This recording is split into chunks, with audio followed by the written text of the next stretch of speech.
Halo semuanya, nama saya Desmond Lim, 1934 dari kelas 2 MMB. Dalam rangka menyelesaikan ujian akhir semester mata kuliah Lab Manajemen Keuangan 1 dan 2 UIB. Ya, ini ada 6 soal. Kita dari soal pertama dulu tentang time value of money. Yang pertama itu mengenai present value. Pertanyaannya, dia ingin mengakumulasi $250.000 dalam 12 tahun eh, dan rate-nya 10%. Ini maksudnya dalam 10 tahun, 12 tahun itu udah jadi $250.000. Apakah yang harus dia investasikan sekarang? Bisa kita masukkan dulu ke dalam tabel seperti ini. Sudah itu kita langsung masukkan rumus PV-nya, present value. Rumusnya sama dengan cash flow-nya atau yang dalam apa hasil nantinya itu masa depannya sebesar $250 dibagi dengan dalam kurung 1% 10% tutup kurung dipangkatkan periodenya sebesar 12 tahun. Jadi hasilnya segini $779.658. Kemudian soal yang kedua tentang future value, saya ingin uh, menginvestasikan $270.000 saat ini dalam waktu 9 tahun dengan tingkat suku bunganya 9%. Berapakah nanti pada masa depan jadinya gitu. Jadi kita gunakan future value. Pertama masukkan dulu datanya di tabel ini. Kemudian rumusnya kurang lebih sama dengan rumus PV, namun perbedaannya pada PV itu kita gunakan pembagian dan pada future value kita gunakan perkalian. Jadi langsung aja sama dengan cash flow-nya $270.000 dikali dalam kurung 1% sebesar 9%, tutup kurung dipangkatkan periodenya sebesar selama 9 tahun. Jadi hasilnya $586.411. Kemudian soal nomor 2 tentang financial statement analysis, menganalisis laporan keuangan perusahaan yang ada tercatat di Bursa Efek Indonesia. Yang saya ambil ini PT Handaya Mandala Sampurna Tbk atau dengan kode saham HMSP. Nah, sebagai informasi hitungan di sini dalam jutaan rupiah. Yang pertama kita analisis return on equity. Kita gunakan datanya yang bisa diambil dari laporan keuangan perusahaan di website IDX atau di website perusahaannya. Data yang saya ambil dari data laporan tahunan tahun 2019, tahun buku 2019 dibandingkan dengan 2018. Ini yang pertama return on equity, bisa kita gunakan dua data ini. Rumusnya adalah laba bersih setelah pajak net income-nya dibagi dengan ekuitas. Jadi ekuitas pemegang sahamnya segini, 13 juta sekian dibagi dengan 35 juta sekian, hasilnya 0,38 sekian untuk tahun 2019. Dan tahun 2018-nya didapatkan hasil 0,3828 sekian. Untuk analisisnya, return on equity yang terdapat di tahun 2019 lebih tinggi sedikit dibandingkan 2018. Itu dikarenakan peningkatan laba bersih sedikit. Kemudian current ratio yang kedua, itu kemampuan perusahaan untuk membayar utang-utangnya dalam jangka pendek sekitar 12 bulan atau 1 tahun. Nah, bandingkan rumusnya adalah current asset dibagi dengan current liability. Nah, bisa dilihat di sini, ini hasilnya. Nah, tahun 2019 kita dapatkan sebesar 3,27 sekian dibandingkan dengan 2018 4,30 sekian. Bisa meningkat di tahun 2019 untuk jumlah utang yang jangka pendeknya, liability-nya, dan asetnya juga meningkat sedikit. Namun ini perbedaannya tidak begitu jauh. Kemudian net profit margin itu kita gunakan earning available for common stockholder dibandingkan dengan salesnya, penjualan. Jadi NPM-nya sama dengan 13 juta sekian dibagi dengan 106 juta sekian. Hasilnya 0,1293 sekian di tahun 2019 dan tahun 2018 0,1268 sekian. Tidak berbeda jauh karena tidak ada perubahan yang signifikan. Kemudian IPS, earning per share itu maksudnya pendapatan per lembar sahamnya. Kita bisa dapatkan dari earning available for common stockholder dibagikan dengan jumlah pemegang saham, jumlah saham beredar. Yang saya gunakan ini yang ada di laporan keuangannya, jumlah saham beredarnya. Jadi langsung aja kita, tapi dengan catatan kita kalikan 1 juta di sini karena hitungan earning available for common stockholder-nya yang ada di laporan keuangan itu dalam jutaan rupiah. Jadi untuk mencari IPS-nya kita harus dikalikan 1 juta lagi. Jadi kurang lebih hasilnya di tahun 2019 ini EAC dibagi dengan number of share-nya saat dapatkan hasil poinnya 118 per lembar saham dan 116 per lembar saham di tahun 2018. Kemudian PER-nya, price earning ratio, kita gunakan harga saham penutupan di tahun terkait tahun 2019 dan 2018 dibagikan dengan IPS yang kita cari tadi. Jadi market price-nya di tahun 2019 itu 2100 per lembar saham dibagikan dengan IPS-nya 118. Dapat hasil PER-nya 17,79 sekian. Dan di tahun 2018 itu PER-nya lebih tinggi karena harga sahamnya waktu itu cukup tinggi dan ada penurunan jauh dari 3.700 sekian di akhir tahun 2018 menjadi 2.100 sekian di akhir tahun 2019. Dan hasilnya PER 17,79 sekian tahun 2019 dan 31,98 sekian untuk tahun 2015. Kemudian yang terakhir price book value, itu kita membandingkan harga sahamnya dibandingkan dengan jumlah ekuitas per lembar sahamnya. Jadi nanti di sini ekuitas per lembar saham itu kita bagikan dari jumlah ekuitas dibagikan dengan jumlah pemegang sahamnya. Tapi dengan catatan kita kalikan lagi 1 juta. Karena seperti tadi ini hitungannya dalam jutaan rupiah. Di hasilnya untuk PBV tahun 2019 sebesar 6,84 sekian dan dibandingkan dengan 2018 sebesar 12,204 sekian. Nah, untuk analisis rangkumannya, perusahaan ini masih cukup baik secara fundamental dan masih bisa kita investasikan karena terdapat peningkatan sedikit untuk tahun 2000 untuk keuntungannya gitu. Dan dengan harga saham yang cukup murah tentunya. Di tahun 2019 sedang mengalami penurunan harga saham, dan juga di tahun 2020 ini karena pandemi harga sahamnya juga turun drastis, dan diharapkan setelah pandemi COVID-19 ini berakhir, harga sahamnya bisa melambung tinggi lagi. Untuk nomor 3, materi stock value, kita mengambil perusahaan yang sama, perusahaan HMSP, dengan dividennya pada tahun 2019 itu sebesar 117,2 rupiah per lembar sahamnya.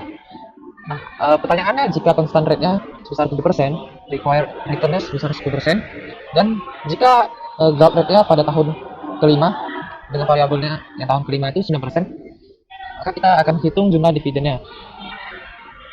Ini yang pertama kita jawab itu, kalau zero growth ini menggunakan growth sama dengan dividen dibagi dengan required return sebesar 10%. Jadi dividen 117,2 dibagi dengan 10%, hasilnya 1172.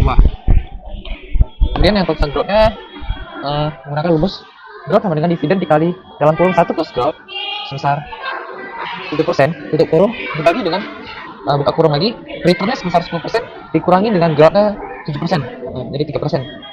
Langsung kita masukkan aja, hasilnya 180,13 growth-nya. Kemudian untuk yang variabel itu bisa kita gunakan tabel-tabel seperti ini. Kita masukkan dulu datanya. Dividennya ini yang tahun nolnya kita buat ada dalam 4 tahun periode, karena yang di tahun kelimanya itu kita langsung buat di value-nya. Dan tahun 1 sampai tahun keempat ini perkembangannya bisa gunakan rumus sama dengan dividen tahun sebelumnya, misalnya 3 di 2 di 1 di 0 dikalikan dalam kurung 1 plus growth-nya. Jadi hasilnya segini, dan value-nya ini kita langsung gabung dengan tahun kelima sebesar 9% growth-nya. Kita gunakan rumus dividen sama dengan value sama dengan dividen di W16 ini di tahun 0 ya, dikalikan dengan 1 plus growth-nya kita gunakan yang 9%, dibagi return-nya 10%, dikurangi growth 9%. Jadi hasilnya segini. Dan tabel bawahnya dividen plus value, ini dividen tahun pertama ditambahkan value-nya 0 hingga tahun ketiga value-nya 0, dan untuk tahun keempat ini kita langsung akumulasi dengan value di tahun kelima. Jadi di sini dividennya ditambahkan dengan value-nya, hasilnya segini. Dan kemudian kita masukkan PV-nya, present value, kita gunakan rumus PV sama dengan dalam kurung dividen plus value yang ada di tabel atasnya ini dibagikan dalam kurung 1 plus return-nya 10%, tapi jangan lupa di log di pencet 4, tutup kurung dipangkatkan dengan periode waktu itu. Ini tahun pertama, jadi kita angkatkan satu ini, hasilnya segini. Dan hingga tahun keempat segini, dan totalnya bisa kita hitung di stock value-nya menggunakan rumus sum aja, sama dengan sum dari tahun pertama sampai tahun ke-4 dan 5. Hasilnya 9.163,06 untuk nilai saham. Analisisnya adalah berdasarkan tingkat growth yang cukup menarik dan value yang cukup tinggi di tahun kelimanya ini dibandingkan dengan harga saham pada saat ini per penutupan 20 Mei 2020 sebesar 1.770 per lembar sahamnya. Saya memutuskan untuk melakukan investasi pada perusahaan HM Sampurna karena ada tingkat keuntungan investasi yang cukup menarik untuk jangka panjang, khususnya di atas 5 tahun, dengan mengandalkan dividen dan peningkatan harga saham yang bisa diperkirakan meningkat cukup tinggi, dan perbandingannya dengan value-nya yang cukup jauh dari 1.700-an ke 9.000 lebih, 9.000 sekian. Jadi kalau misalnya mencapai value ini, kita mendapatkan keuntungan yang banyak dan lebih direkomendasi karena tidak terlalu tergerus dampak dari pandemi COVID-19. Dan yang keempat, soal mengenai bond valuation, menghitung bond value dalam jangka waktu 7 tahun dan coupon rate-nya sebesar 5% per tahun dan dibayarkan semi annually atau per 6 bulan per setengah tahun. Face value-nya sekitar $1.750, coupon payment-nya $775 per lembarnya. Jadi kita langsung masukkan aja untuk ini coupon payment-nya Ini maturity-nya, rate-nya 5%, dan periodenya kita gunakan 14. Nah, dari 7 dikali 2 karena dibayarkan rate-nya selama 6 bulan sekali atau setengah tahun sekali. Jadi langsung aja kita masukkan tabelnya seperti ini. Kita buat sampai 14, periode ke-14. Dan cash flow-nya kita masukkan $75. Sampai ke tahun ke-14 ini kita masukkan dari $1.750 ditambahkan $75, hasilnya 1825. Dan langsung aja kita PV kan di bawahnya. Rumusnya adalah sama dengan cash flow-nya dibagikan dengan 1 plus rate 5%, tutup kurung, tapi rate-nya jangan lupa kita lock dulu. Nah, tutup kurung dipangkatkan dengan periodenya 1, 2, 3, 4 dan seterusnya. Dan dapatlah hasil segini. Dan bond value-nya adalah hasil dari penjumlahan PV-nya.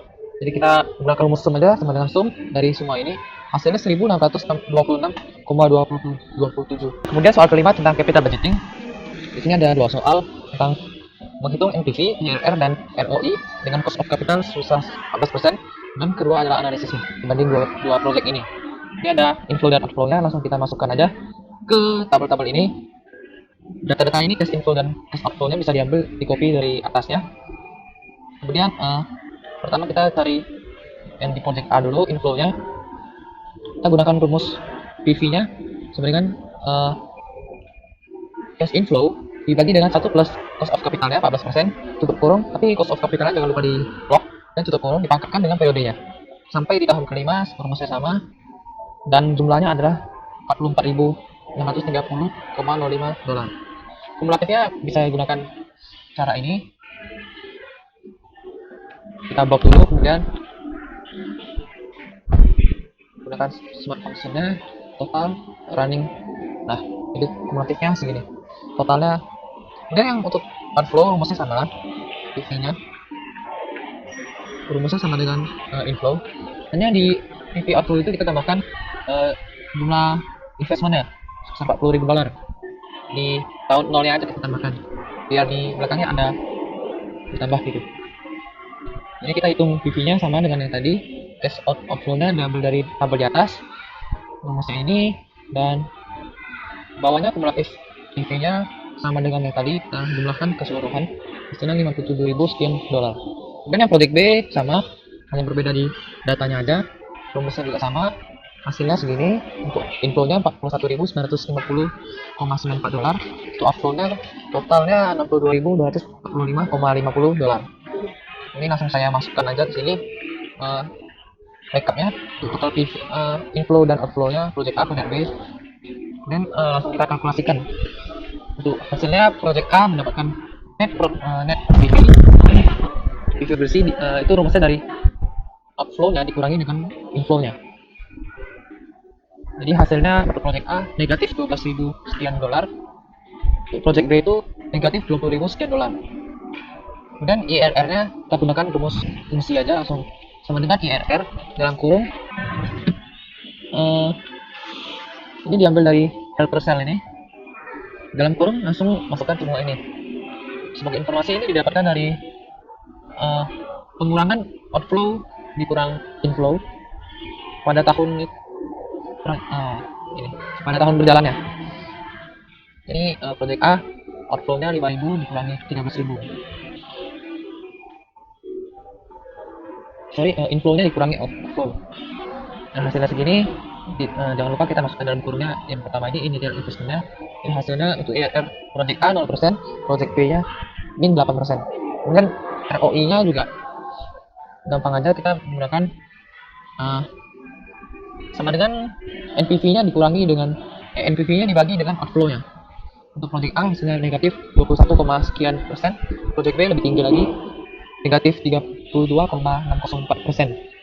Nah, analisisnya jika dibandingkan antara project A dengan project B, saya akan mengambil project A karena NPV-nya bisa kita lihat hasilnya lebih tinggi walaupun sama-sama negatif. Hasilnya di project A lebih tinggi sebesar negatif 12.000 sekian dibanding dengan project B negatif 20.000 sekian dolar. Kemudian dari analisis IRR, kembaliannya itu lebih tinggi juga sebesar 0% di project A, namun di project B itu negatif 8%.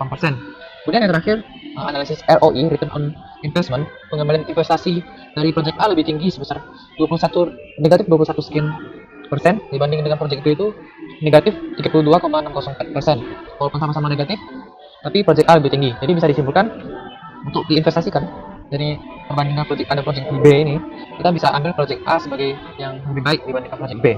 Analisis millennial investing berdasarkan pengetahuan saya tentang investasi, instrumen investasi apakah yang terbaik untuk anak-anak muda milenial dan alasannya. Nah, ini bisa dibaca di sini, saya udah buat rangkumannya.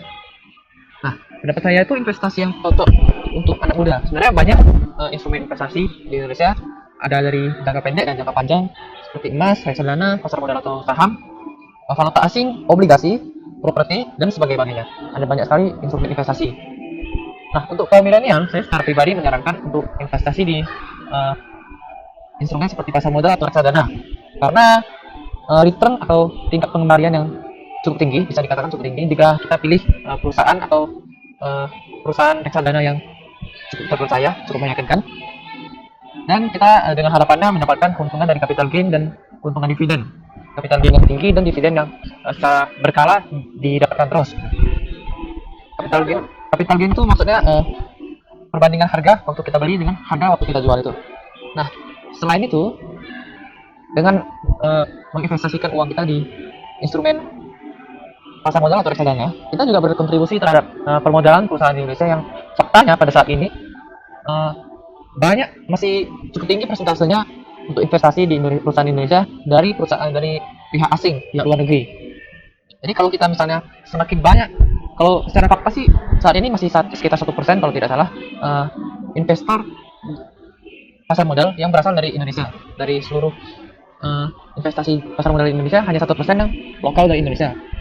Dan 1% penduduk Indonesia yang menginvestasikan uangnya di pasar modal. Dan untuk investasi perbandingannya masih lebih tinggi investor dari luar negeri dibandingkan di dalam negeri lokal. Nah, ini tujuannya agar supaya kita bisa memperkuat ketahanan investasi kita, perkuat permodalan Indonesia, supaya tidak terlalu bergantung dengan pihak-pihak luar negeri, pihak asing. Dan kalau untuk diketahui juga, pihak asing itu sangat cepat merubah harga-harga seperti harga saham. Mereka sangat cepat bisa mengubah dari harga rendah menjadi harga tinggi, kemudian dijatuhkan lagi. Kalau misalnya kita investasikan, pasti kita mempercayai negara kita sendiri, jadi kita lebih menjaga produk-produk itu. Kemudian di antara saham atau reksadana, kembali lagi ke masing-masing individu. Apakah mau cari aman menggunakan reksadana yang dimainkan oleh perusahaan reksadana itu, dan kita cuma taruh duit langsung kita tunggu hasil gitu, atau kita mau langsung di pasar modal dengan perusahaan sekuritas. Itu kembali ke masing-masing. Kalau saya secara pribadi, saya menginvestasikan langsung ke pasar modalnya melalui perusahaan sekuritas, dan saya analisis sendiri juga untuk perusahaan apa yang cocok untuk saya investasikan dengan tujuan investasi saya sendiri. Namun ini hanya analisis, dan pilihan investasi ada di tangan masing-masing orang gitu. Nah, sekian tugas UAS Lab MK saya, Lab MK 2.